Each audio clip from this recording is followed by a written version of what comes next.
Hello, it is 9:30 and as you can probably see, we're outside in the garden with the Ryzen 5 2600X and the Asus Crosshair 7 Hero. I've got the 1080 radiator, which you can't see very well because it's dark, and we're running the G-Skill Trident Z 3200 MHz memory, and obviously it's pretty cold. It's 5.9 degrees at the moment. That's the ambient temperature. Got the pond pump in the reservoir there, and I've just been running a bit of Cinebench here, and got 1600 points on the water in Cinebench with the 2600X at just over 4.5 gigahertz. It's 4.5 with 2 steps of base clock at 1.5 volts in the BIOS, which is 1.482 volts in Windows and under load. There you go. And the memory is at 3746 or 48, I'm not sure which, and you can see the timings there. So obviously this isn't daily stable, but it is pretty damn impressive. So what I can do is, this isn't a screenshot by the way, this is a live PC. It's on real time, so it will freeze till the end of the benchmark. There you go, 1600. Pretty impressive. So I'm going to do a few more benchmarks and see if we can get any higher in this one as well. We'll have to see. Should be interesting. Okay, so I had it running at 4.5 gigahertz earlier, and now, I don't know if you can see that, 1602, and that was not running in real time yet either. And we're now at 4.54 gigahertz, as you can see there. I don't know whether it will be able to run it again or not, but we'll give it a go. So we're running 45.25 times 100.4 basically, so a little bit of base clock. There you go, you can see it running there.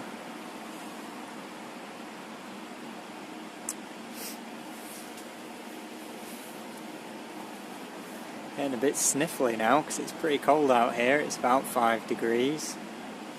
Oh, there we go. 1606, it's getting faster. So what I'll do now is I'll put it in real time.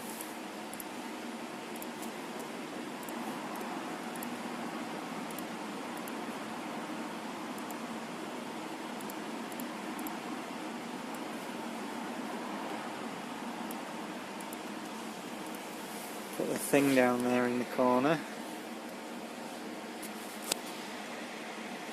We'll see if we can do any better.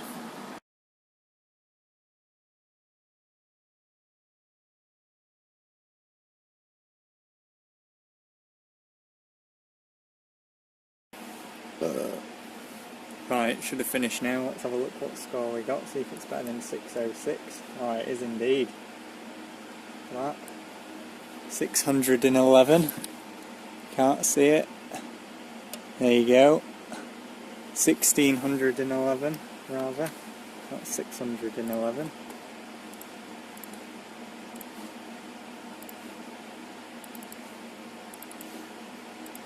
It isn't actually that cold, to be fair, isn't 5 degrees, but it's been like over 20 degrees here in the UK a couple of weeks ago, maybe even a week ago, so this is actually pretty damn cold. There you go, 1611 at 4.542. So I'll save that.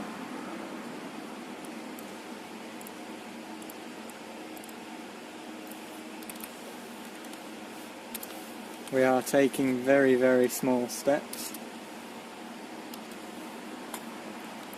There we go. So next I'm going to go up to 45.5 on the multiplier. So base clock back down to 100.2. There you go, you can see that. So the base clock before, that's how I was running it just now. I'm just going to put that down and that up a little bit, and then we're going to try and boot again. Just going to check in CPU-Z. So we're running 1.5 volts still, and it's at 4.559 now, basically 4.56 gigahertz.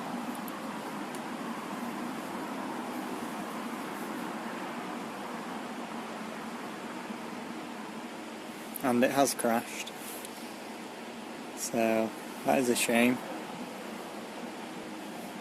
We'll go up to 1.525, which should give us about 1.5 once we get into Windows. Yep, 1.504 volts.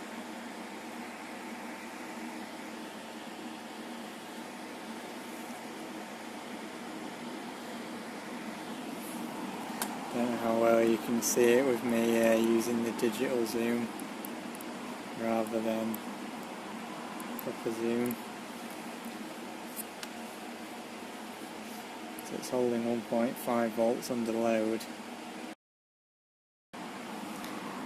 So it's managed to do the benchmark. Obviously it's got a lower score, so we've only ran it once in normal priority, so we'll give it another run. 1605. At this point, I think I'm going to switch over to the real-time priority. So I'll make this real-time.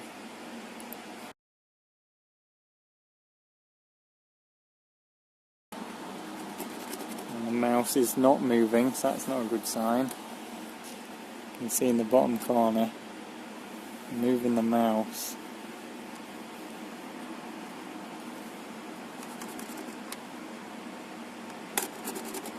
But the mouse isn't moving on the screen. So it's not quite happy at that. I don't really want to go above 1.5 volts, to be honest. Mainly because I can get DICE and LN2 later on. I don't want to kill the chip on water, even if it is cold water. There's not really much point unless we're doing a competition that's limited to ambient temperature. So what we're going to do is we're going to go back down to our previous fastest settings, and we'll try Cinebench 11.5, and we're also going to put the voltage back down to 1.5 in the BIOS. Some nice chaff cars in the background there. So these are the settings we're using: 12, 11, 11, 28, 56, and then the TRFC set to 240, and 1T on the command rate. Then for the power delivery, we haven't got any load line calibration, we just got it on auto for the Ryzen 2nd gen chips. For the 1000 series chips, I have it on level 4. And then obviously these are the settings here, which you can see on the screen.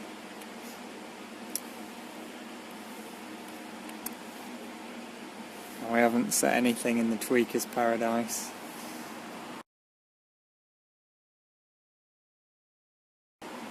So there we go, we're in at the right speed. Might bring you in for a closer look later. So we'll do a run of 11.5, and I'll make it so you can see the score, if it runs all the way through, obviously. So we got 17.44. Let's see where that puts us on the chart.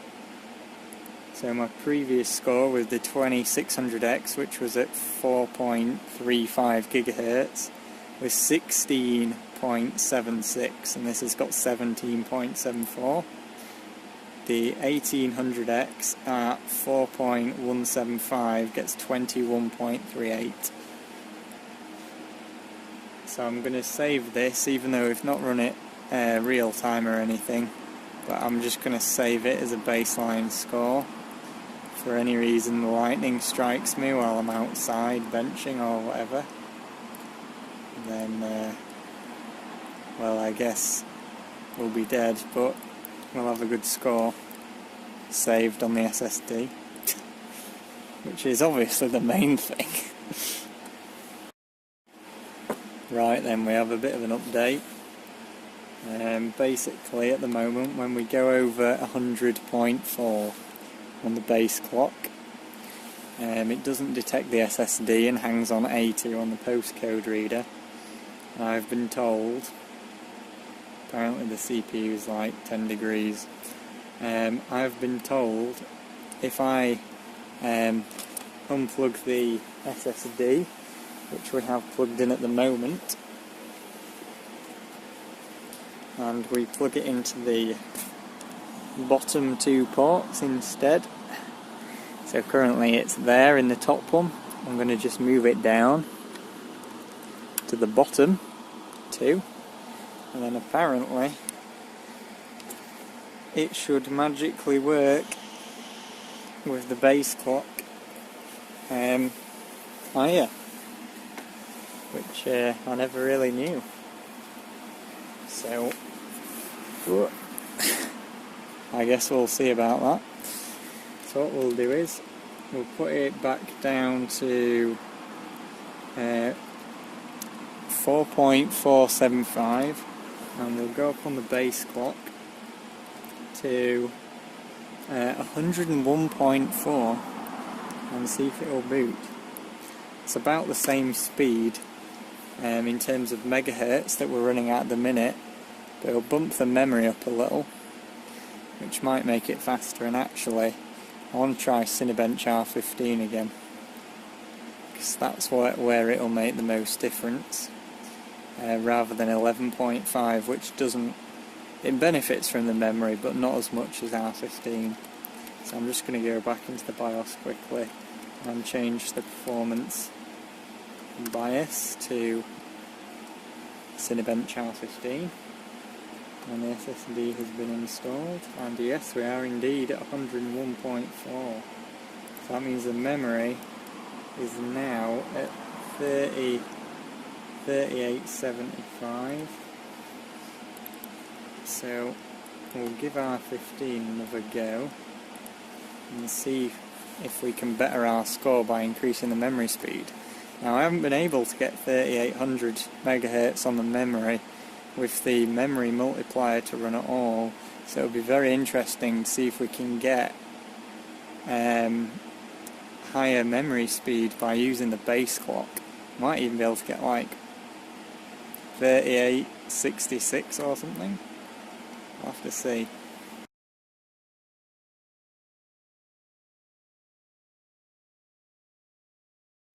So I'm going to go back into the BIOS, and I'm actually going to try a fair bit higher on the memory and see what happens.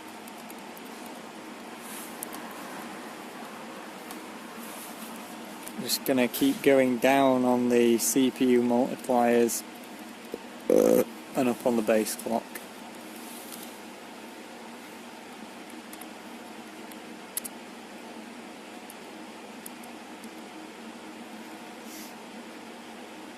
So I'm going to go all the way down to 44 and there, and we'll try 103, which will bring the RAM frequency to 3845, which is pretty damn high. Might be too high, judging by the sound of the system going off. Might be too high. It's got 10 retries though, so we'll see how it goes. So last time I was trying to get 3800 megahertz working. We weren't having much luck. I mean, we could get into Windows, but we couldn't bench anything at all. Whereas now, that is 3845 at tighter timings than before. So it isn't a case that the CPU can't do it, clearly. It looks like a case of the 38 memory multiplier on this board is basically useless. Oh, I think that's died. Definitely died. However, can still increase the memory voltage a little bit, and I think we'll go for 1.9 volts.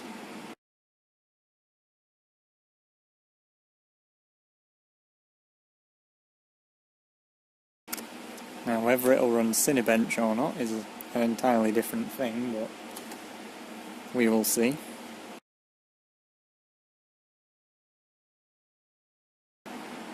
No. Apparently not. Set it to 1.95 volts on the memory now, and change the VTT DDR to 0.975.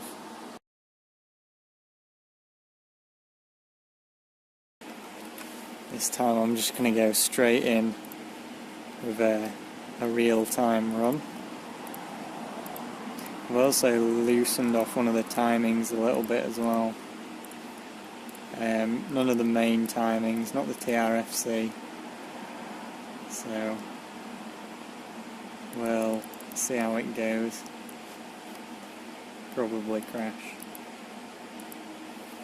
We'll soon find out, won't we?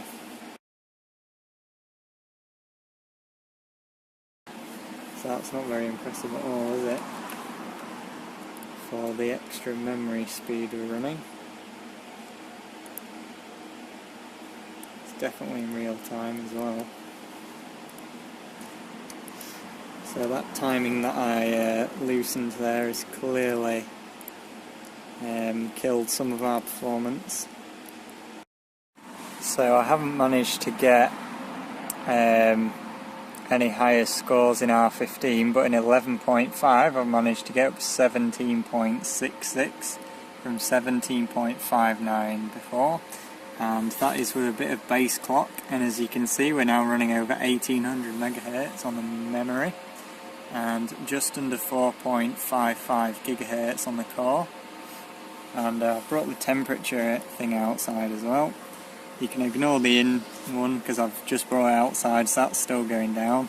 But the outside temperature is the temperature sensor out here, and that is 4.2 degrees at the moment. So it says it's going to rain as well, apparently, according to this. But it's actually completely clear skies. You can see the white circle in the middle there. That one is actually the moon. So it's pretty damn clear. So I'm just going to run this again on camera, so it'll probably crash, but let's see if you can see it run on. I'm going to change it to high priority though, so that you can see it running. It's not quite as fast, and it's still got the same score as well. It's not quite as fast as a 8700K at like 5 gigahertz, but I'm sure an 8700K at 4.5 gigahertz would probably be barely any faster than this, to be honest. I don't know, it might get 18 points, I'm not entirely sure. I've not got an 8700K, it's one of the few CPUs that I've never played with. So anyway, we'll save that score and continue on. Right then, we're just wrapping up here now. I've just finished my last benchmark that I'm doing, which is W prime 124M. We've got under 100 seconds. We've just done it at 4.571 gigahertz with the memory just under 3800 C12. So yeah, we had a bit of a go at Geekbench at this speed as well, but it couldn't quite manage it. So we had to bump Geekbench down to similar clocks to Cinebench. It's just gone 12 o'clock, and as you can see, it's about 2 degrees, well, nearer 3 degrees out here now. So yeah, you can see there it's pretty chilly, so we're going to wrap it up here. That's it for this video. We may have videos of other CPUs going nice and chilly on the water cooling setup here. So yeah, thanks for watching. I guess I'll see you in some other video sometime. Goodbye.